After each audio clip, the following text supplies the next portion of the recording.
Nico Williams turned down Barcelona, and it might cost him everything. The news exploded on Instagram.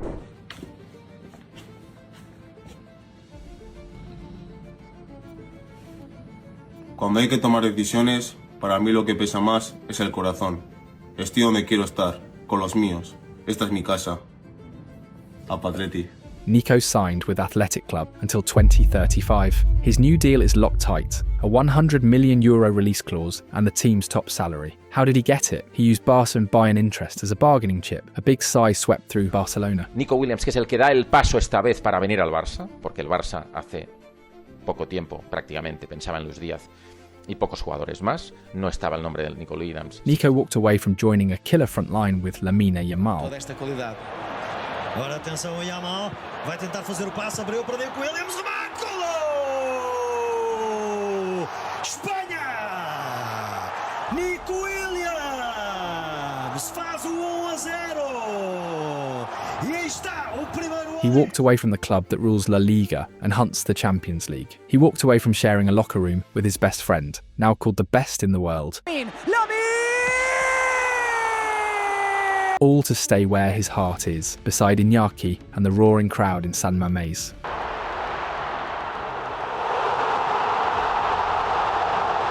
But romance is pricey at the top. Athletic haven't won La Liga since 1984, and the Champions League is just a dream. The spotlight there is dim. Ballon d'Or voters look elsewhere. Ask Neymar. He left Barca chasing solo glory and wound up chasing shadows in Paris and Arabia. Tá acontecendo, pensando, né, em mim. Puta, aí eu abro o Messi. Fica tranquilo. Vamos, se você precisar de alguma coisa, pode contar comigo. Eu comecei a ficar mais confiante, com certeza. Com certeza foi o melhor. Assim, a gente se entendia muito, né? A gente, na última semana, o Messi mesmo falou pra mim: você tá indo embora por quê? Você quer ser o melhor? É porque você quer ser o melhor do mundo? This choice is more than a contract. It's a crossroads for his legacy. Will Nico be a local hero or a forgotten star? Every dribble in San Mamés will whisper, "What if?" And this story is just starting. Stick around because the price of a no can be sky high. Barcelona was left speechless by Nico's new deal with Athletic. Nico, ¿está enfadado? Está triste. ¿Está ¿Sorprendido? El que dude del Barça que no venga, hombre. Decepcionado, presidente. ¿Qué le parece de la decisión de Nico? Quien duda del Barça que no venga. ¿Qué le ha parecido de Nico? ¿Está triste? Rashford quiere venir, ¿eh? Cállate, niño. Decepcionado con Nico. ¿Algo que decir sobre Nico? ¿Está decepcionado con Nico? ¿Algo que decir de Nico, presidente? ¿Está enfadado? Club execs had everything lined up to trigger his €62 million clause next week. They found out like the rest of us from Athletic's official post. 15 straight days of calls, Zooms, and draft contracts, gone in a flash. Inside the Barca offices, the mood flipped from confident to furious. They feel Nico and his camp played them just to juice up his salary. Last summer he pulled a similar stunt, posing in the new Athletic kit while telling Barca he was all in. This time talks were way deeper. Salary terms locked through 2031. Clause payment schedule ready. June 13th, Barcelona. Agent Felix Tunter meets Deco, swears Nico wants the Blaugrana shirt. Yes, Nico Williams wants to come, and we will try. Nico, same as other players, is showing a strong desire to come, and if the right conditions are met in his case, will definitely try to complete the deal. News of that meeting leaks, and Athletic turns up the heat, pressuring Nico, filing a complaint to La Liga, even grilling Barca's finances. Barca still believed, especially after Nico accepted the wage package. Then the goalposts moved. Nico's camp demanded ironclad guarantees on his registration. Bueno, Nico es un gran jugador, al final ya lo ha demostrado con su club, con la selección, el nivel que da, o sea, ya sabemos cómo se adaptaría y cómo estaría. ¿Te gustaría jugar con él aquí? Bueno, a mí me gusta jugar con los mejores, ¿sabes? Y al final ya he dicho el nivel que tienen, así que ya está dicho. Al final todo se soluciona. Está claro que las dudas pueden existir por todo lo que pasó el año pasado, pero al final yo tengo y tuve la máxima confianza con el club. No era un tema que me preocupase y al final todo se solucionó, pude jugar, que era lo importante. They hinted at easier payment terms, then asked for a hard escape clause if things got messy. Half an hour before Athletic's announcement, Tinter rings Deco. Accept the new clause or the deal dies. No hint that the renewal was already signed and scheduled to drop. 30 minutes later, boom, Athletic's post hits. and Barca's project goes up in smoke. The feeling in Catalonia, betrayed, blindsided and certain they've been used as leverage. Now the question buzzing in the Camp Nou halls, who's the next winger on the list and how fast can they move? Continuing with the next block about the left wings who could land at Barca. Marcus Rashford is doing the opposite of Nico. He's pushing hard to escape Manchester United. Would you like to play with Lamine someday? Yeah, sure. Yeah. You know, I think everybody in the world wants to play with the best. His brother agent flew to Barcelona and met Deco, spelling out the plan face to face. Rashford's contract at Old Trafford runs until 2028, but he wants out next summer, no doubt. He spent the last 6 months on loan at Aston Villa, mixing bright moments with nagging injuries. At 27, he still believes he has a prime chapter left, even if the early hype cooled. Transfer guru Fabrizio Romano says Marcus has already told United he won't stay, and United's reply is loud. The famous number. 10 shirt goes to new signing Matheus Cunha. Inside Barca, Rashford was never plan A, but Nico's U-turn brings him back to the front row. The board likes his flexibility. He can hug the left line or shift inside as a 9. Cost is the snag. Barca only wants a loan. United hopes for a clean sale, so the deal sits on ice, waiting for the right moment, and Rashford's will to wear Blaugrana. Now let's talk in more detail about what he could offer tactically in Hansi Flick's system. Rashford's sweet spot is still the left wing, but he also slips inside and works like a native striker, 2 roles in 1. That dual threat fits Flick's 4-2-3-1 perfectly. Stay wide to drag the fullback, then explode into the box like a 9. His raw pace is a nightmare for defenders, whether he's dribbling straight at them or sprinting beyond the back line. When he cuts inside onto his right foot, he loves to shoot early. The power is real. Those diagonal runs would open lanes for Pedri's through balls and pull markers off Lamine Yamal, Rafinha or Robert Lewandowski on the far side. Rashford also times blindside runs between centre-back and full-back, a pattern Flick uses to break deep blocks. In open field transitions, he's the first outlet, letting Barca flip defence into attack in one long pass. Rogers sees a run forward from Marcus Rashford, and Rashford could be in here. Marcus Rashford for Aston Villa goes beyond the goalkeeper and into the back. Big upside, he can finish with both feet, so keepers can't overcommit on his right. Key concern, converting more of those cut-in shots. His expected goals to goals ratio could be sharper. Still, as a fast direct left-sider who can moonlight at 9, he checks almost every box Flick wants on that flank. Rashford is deadliest when he starts on the last defender's shoulder. He likes to sit just outside the rival right back, then burst inside on a diagonal. Those runs need top-class service, and Barca has plenty. Mark Bernal can ping early switches, Pedri threads killer through balls, Frenkie de Jong drives forward and slides passes between the lines. Marc Casado adds another creative foot from deep. Find Rashford in stride and his pace does the rest. Away from Alexander-Arnold. Rashford locks it in! He beats the defender, keeps calm and finishes a high share of those chances. With timing and supply in sync, Flick can turn that diagonal sprint into a routine goal source. The Nico Williams plan crashed, but the transfer market never hits pause. Within hours, Fabrizio Romano dropped a new name on Barca's radar, Denzel Dumfries, the Dutch right-back bombing up and down Inter Milan's flank.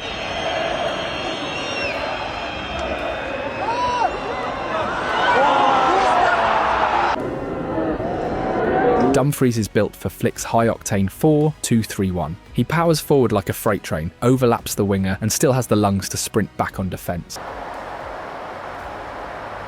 At 6'2", he wins aerial duels, yet his first touch is tidy enough to keep quick combos with Pedri, Yamal or Rafinha. Flick reportedly reviewed video clips from Inter's Champions League run and gave the move a thumbs up. Money always talks, and this deal looks affordable. Inter would listen to offers around 25 million euros, a chunk of cash, but doable if Barca offloads a fringe player or two to trim the wage bill. Sporting director Deco has already asked Dumfries' camp about salary expectations, trying to keep the total package under the club's new financial limits. The fit also solves a squad headache. Jules Koundé has covered right back out of necessity, but he prefers centre-back and needs rest. Dumfries could start big games, letting Koundé slide inside or rotate. In matches where Barca chases a goal, Flick could even push Dumfries high as a pseudo-winger, flooding the box with crosses. No formal bid has landed in Milan yet, but contacts are active. Inter wants clarity before pre-season, while Barca weighs timing against other targets. If the numbers line up, Dumfries could fly to Catalonia as the first major signing of the post-Nico pivot. With the Nico plan dead, Luis Diaz is back on top of Barca's wish list. Mundo Deportivo says the idea never really left the table. Now, after the Nico breakdown, the 28-year-old Colombian is once again priority number one. Transfer insider Fabrizio Romano adds that Barcelona will try a new approach for Diaz in the next few days or weeks. The snag. Liverpool has already slammed the door on both Barca and Bayern, calling any move not an easy decision. The Reds have labelled Diaz non-transferable. They rejected the first offers, and the timing is even tougher now. The club is mourning the death of forward Diogo Jota. Staff and teammates are shaken, and Liverpool's focus is on honouring Jota's memory, not on negotiations. Diaz is under contract until 2027 and just finished a title-winning Premier League season as Liverpool's second top scorer with 13 goals. That output, plus a champion's mentality, explains why Barcelona sees him as the perfect fix for the left wing. For now, the Catalans must balance respect for Liverpool's grief with their urgent need for a game-changing winger. The next bid will have to be both tactful and convincing, because prying Diaz out of Anfield looks like the toughest mission of this market. Luis Diaz has been Deco's preferred choice for the left flank ever since last summer. Although Barcelona is currently observing a respectful pause after Liverpool's tragedy, club sources say Deco will reopen talks within days, determined to convince the Colombian to swap Anfield for the Spotify Camp Nou. The entire operation rests on two variables: Liverpool's willingness to let Diaz go and the fee they attach to him. If the Reds soften their stance, Barcelona must still decide whether the final price fits within their trimmed budget. Inside the Barca offices, confidence is growing that Diaz himself will push hard for the move. He knows Liverpool's recent spending spree means they need sales to balance the books. Verts is going to run out of room again. No, he's curled it past Manuel Neuer. It's Frimpong again. Who has Skirkes. Now Bournemouth with an opportunity to show how quickly they can get the ball forward.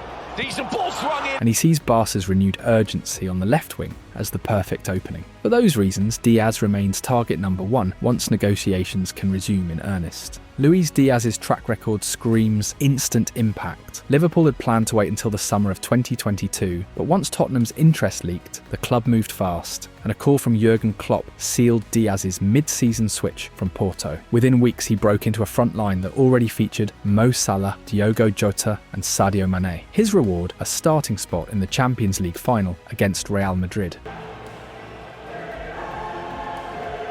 That leap tells you two things. He adapts quickly to new environments, and he thrives under high-pressure, high-tempo football. Luis Diaz.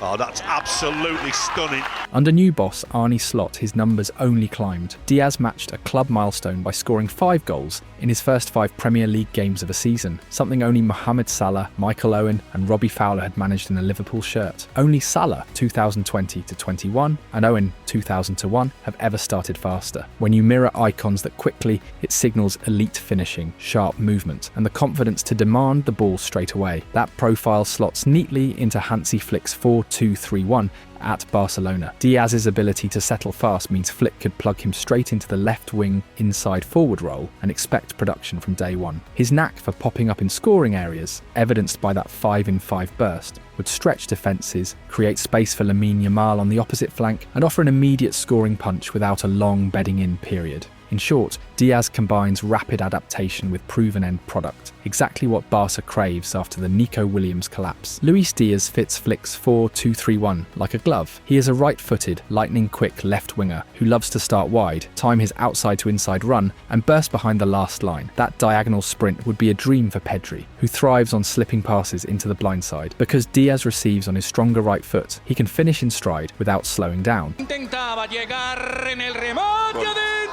Much like Marcus Rashford, but with a cleaner technique that made Diaz a Premier League standout. His movement is calculated. He begins the run the moment the ball travels into midfield, anticipating the through ball the way Firmin attacks the box, again with a higher technical ceiling.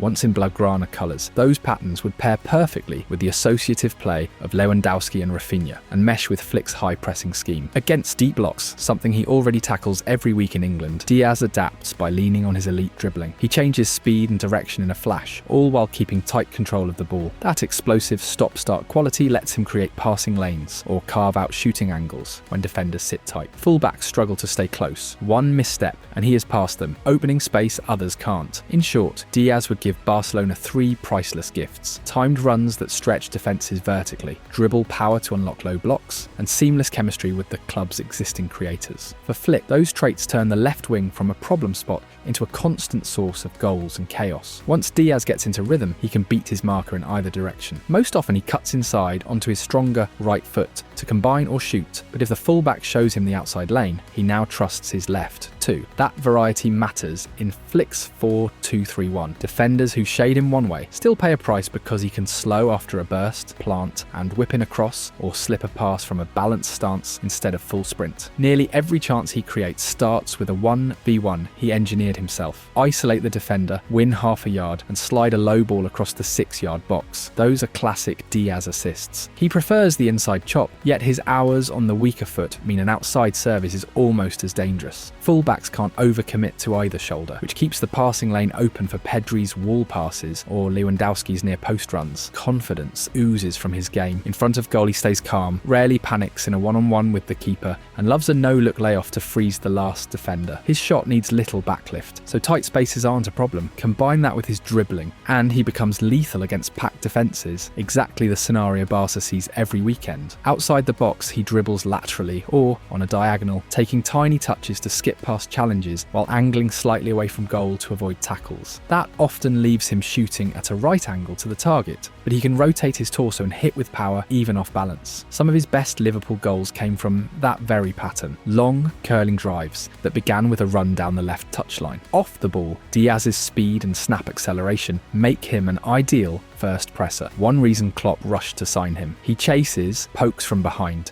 and funnels play into crowded zones where a teammate steals possession. His tenacity in duels fits Flick's high press ethic. Once Barca wins it back, Diaz sprints forward on the break, taking a longer touch to fly past his man and reach the byline. From there, he prefers a driven pass over a chipped cross, picking a teammate rather than a vague area. Beating his marker forces a second defender to close him, opening space for Rafinha or a late Pedri surge into the box. In short, Diaz's toolkit, two-footed delivery, sudden deceleration, no backlift shooting, relentless pressing and surgical final balls, offers Barcelona a multi-layered weapon on the left, capable of shredding low blocks and igniting transitions with equal menace. Hansi Flick has been clear. He likes both targets, but each comes with a different level of difficulty. Spanish outlets insist Luis Diaz remains the top priority, even if Liverpool have slammed the door for now. Flick's own words echo that stance. Luis Diaz and Marcus Rashford are fantastic players. I like both of them, and we'll see what happens, but I won't talk about players at other clubs, he told reporters after training. The message: Barca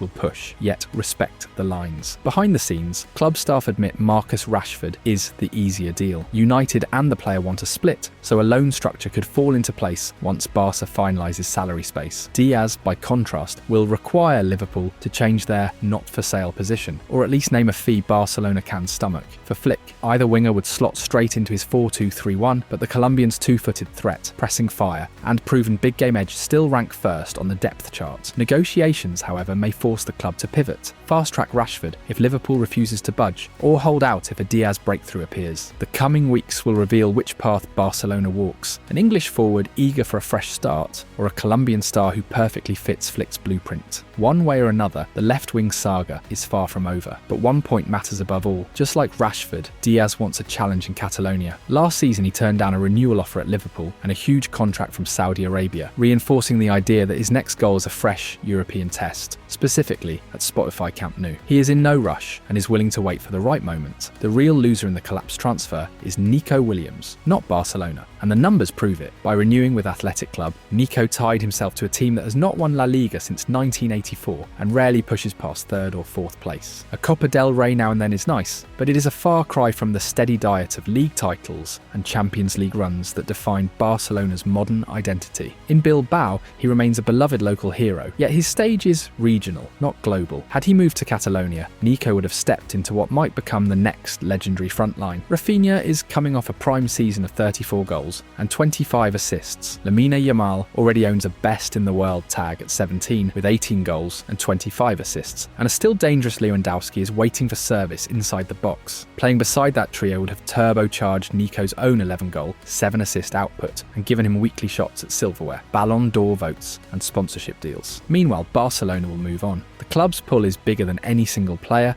and Luis Diaz, fresh off 17 goals, 8 assists and a Premier League title, is eager to fill the vacancy. If Barca lands the Colombian, Hansi Flick still gets a lethal left side and the Catalans stay on course for trophies. Nico, on the other hand, may spend the next decade wondering how many medals, accolades and global spotlight moments he sacrificed for hometown comfort. Barca fans, this is the moment to stand tighter than ever. Missing out on Nico hurts, but it's no tragedy. Look at the firepower we still own. Rafinha, Lewandowski and Lamine Yamal form a front line any club would fear. Pedri pulls the strings, Dani Olmo slices defences and Fermin brings the thunder from deep. Add a world-class Luis Diaz and next season's headlines will forget Nico in a heartbeat. While Bilbao plays the role of plucky challenger, Barca will chase La Liga, Copa and Champions glory. Together united, we turn this setback into the spark of our next great era.